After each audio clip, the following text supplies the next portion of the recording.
Frères et sœurs, la paix soit avec vous. Nous célébrons aujourd'hui le 7e dimanche de Pâques et du jeudi de l'Ascension au dimanche de la Pentecôte, l'Église se rassemble dans la prière et dans la méditation au Cénacle, comme nous dit la première lecture tirée du livre des Actes des Apôtres.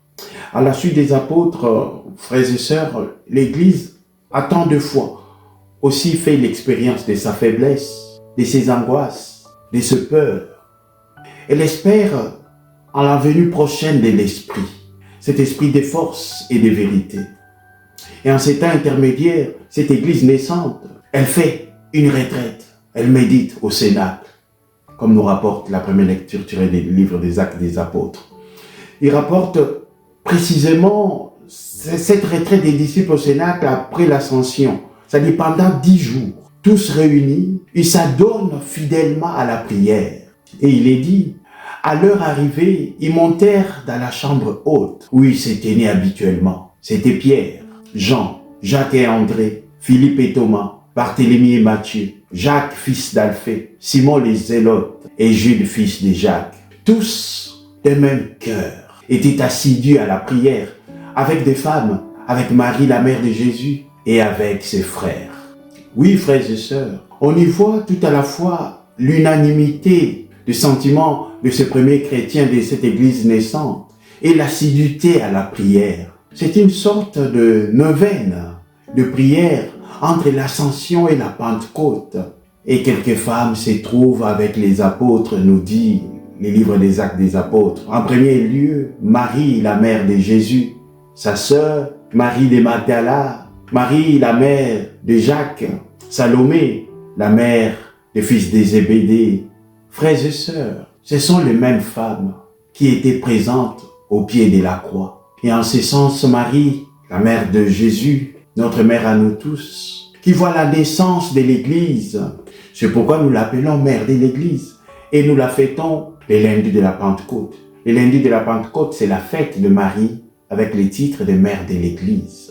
Et en ces mois de Marie, puissions-nous nous tourner vers notre mère, qui est la mère de l'Église, pour qu'elle puisse nous conduire. Elle nous conduit vers son Fils Jésus. Toujours. Elle nous montre le chemin qui conduit à Jésus. Et dans la deuxième lecture, l'épître de Saint-Pierre s'achève par la première épître de Saint-Pierre s'achève par une méditation sur la puissance de l'Esprit Saint, qui donne aux chrétiens persécutés la force de supporter les souffrances et de rendre gloire à Dieu. Et Saint-Pierre le dit avec des mots affectueux mais forts. Bien-aimés, dans la mesure où vous communiez aux souffrances du Christ, réjouissez-vous, afin d'être dans la joie et l'allégresse quand sa gloire se révélera. Frères et sœurs, le verbe communier a le sens très fort ici. Il s'agit de partager, il s'agit de prendre part à la souffrance du Christ, qui pour le chrétien est une joie spirituelle.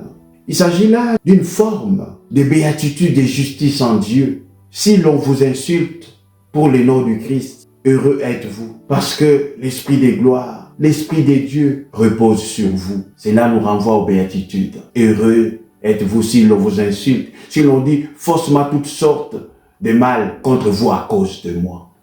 Réjouissez-vous, disait Jésus. Il s'agit là de tenir bon dans les combats, frères et sœurs. Et ceci nous concerne tous les jours, car le monde ne nous fait pas cadeau. Tenir bon dans les épreuves, car il ne nous abandonne pas. Il nous a dit, je suis avec vous tous les jours jusqu'à la fin du monde. C'est pourquoi lui-même s'est donné cette peine-là déjà de nous porter dans la prière. Sachant que la mission des disciples sera difficile, après leur avoir donné les dernières recommandations, frères et sœurs, et après leur avoir exprimé ses adieux, Jésus se tourne vers le Père.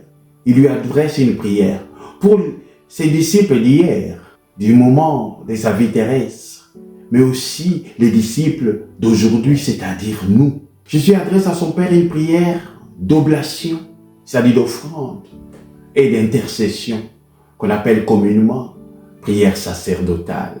Cette prière présente Jésus sous les traits du grand prêtre et de médiateur. Frères et sœurs, quel privilège Car contre toute entente, ce n'est pas nous, ni même les disciples, qui prions Jésus, mais c'est l'inverse.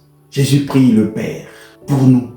Et il lui parle de nous, il lui dit du bien de nous, et nous confie à la tendresse et à la protection divine, comme lui-même a vécu durant toute sa vie sur terre, en pleine communion, en pleine confiance, toujours au Père. Oui, frères et sœurs, cette prière de Jésus, comme je l'ai dit tout à l'heure, est double. Il demande une intercession.